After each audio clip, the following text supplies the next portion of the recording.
আমি বাড়ি থেকে পালিয়ে এসেছি। আমি আর ওই বাড়িতে কোনোদিনই ফিরে যাবো না। তুমি কি বলছো? তুমি জানো এর পরিণাম কি হতে পারে? কি হতে পারে বলো?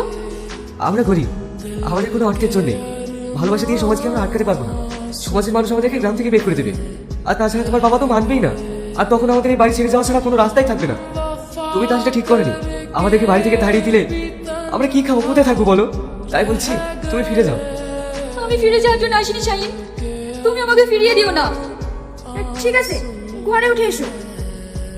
একটা মেয়ে ছেলে ভালোবাসা ছিল অসহায়, ও যখন চলে এসেছে তাহলে থাক। তাতে আমাদের কপালে যা আছে তাই হবে। यार का जिसने पूछा हमसे बिछड़े ও यार का ইস, হাতটা কেটে ফেললে। আমি বললাম না তুমি এসব পারবেন না। কি রে, কি হলো? এই দেখো, শ্রাবণী হাত কেটে ফেলেছে। কি দরকার ছিল এসব করতে যাওয়া? उसको सीने से लगा कर रो पड़े हम वफा करके তা না হলে বুঝতে পারতাম না ভালোবাসাটা কি। বিশ্বাস করো, আমার হাতে একটুও ব্যথা করছে না। তোমাদের এই ভালোবাসা ছোঁয়া আমার হাতে একটুও ব্যথা নেই। ভালোবাসা? ভিখারি ছেলের আবার ভালোবাসা? চল আমার সঙ্গে। না আব্বা, আমি শাইনকে ছেড়ে কোথাও যাবো না। যাবি না? এই ছোট লোকের বাচ্চা, তোর এত বড় স্পর্ধা, তুই আমার মেয়েকে নিয়ে এসেছিস। মার ওকে। না না, আমার ভাইকে মারবেন না, ওর কোনো দোষ নেই।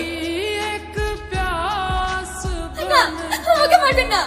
আমি এখানে নিজে ইচ্ছা এসেছি, আমাকে কেউ আনিনি। সরে যা এখান থেকে।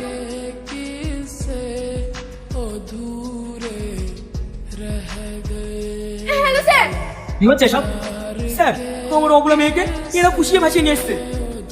না স্যার, আমাকে কেউ বসে বসে আনিনি। আমি শাইনকে ভালোবাসি, তাই আমি নিজে ইচ্ছা এখানে এসেছি। আমার বাবা শাইনকে মেরে আমাকে এখান থেকে জোর করে নিয়ে যাচ্ছে। কি হলো সাহেব, কথা যে উল্টো হয়ে গেল। এখান থেকে যাবেন নাকি থানায় নিয়ে যাবো? স্যার, যান বলছি। এবার যদি আপনাদেরকে ডিস্টার্ব করতে আসে সরাসরি আমাকে ফোন করবেন, তারপর দেখবো কে কি করে। ঠিক আছে স্যার।